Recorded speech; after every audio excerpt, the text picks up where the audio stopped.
В этом зале усиленно занимаются юные гимнасты. Самым младшим из них 3 года, а старший учится в начальных классах. Желание и усердие этим мальчишкам не занимать. Многие атлеты еще и разговаривают-то не совсем внятно, но уже разбираются в различных спортивных упражнениях. Я люблю делать шпагаты, еще мостики.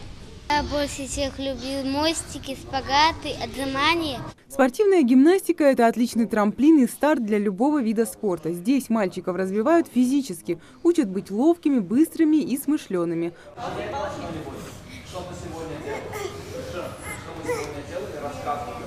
После такой подготовки ребятам с легкостью покорится любой вид спорта. А те, кто решит посвятить себя исключительно гимнастике, войдут в ингушскую сборную, которая будет представлять республику на различных соревнованиях. Главное – есть потенциал. Есть, конечно, перспективы большие, хорошие ребята есть, конечно. И родители с желанием ходят, и дети с желанием. Мы стараемся делать так, чтобы у них было больше мотивации, чтобы стремление было к чему-либо. Показываем и видео, и фотографии, и сами демонстрируем. Они должны видеть наглядно, что от них требуется. Тренировки, растяжки, ссадины и боли в мышцах – все как у любых спортсменов, а порой усталость и даже слезы.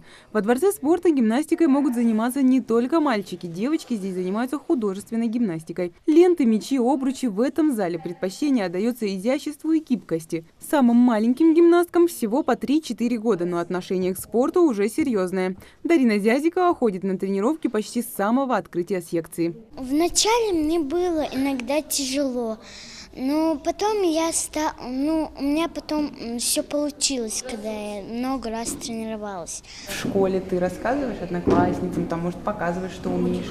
Ну, они просят показать на физкультуре шпагат, боковое равновесие, стойку, много чего. Рабия Бекова пока не пропустила ни одного занятия. Упорство и желание обладать идеальной осанкой выдвинули девочку в ряды лучших воспитанниц секции. Мне нравится сейчас делать шпагат больше всего. У меня он получается лучше всех. Молодец. А вначале не было сложно? Нет, мне наоборот интересно было. Мне понравилось ходить сюда.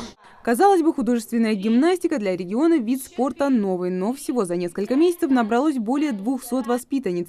Мамы не мечтают, что их девочки будут блистать на олимпиадах. Для них главное – прочный фундамент здоровья. На начальном этапе художественная гимнастика развивает все группы мышц. Мы даем упражнения, которые развивают гибкость, выносливость, укрепляют мышцы осанки, укрепляют мышцы ножек, у кого есть какие-то проблемы, например, плоскостопие. Опытные тренеры уверяют, стержень, заложенный на раннем этапе, каждая воспитанница и воспитанник пронесут через всю жизнь. Мария Мистоева, Майрбек Миржоев, Новости 24.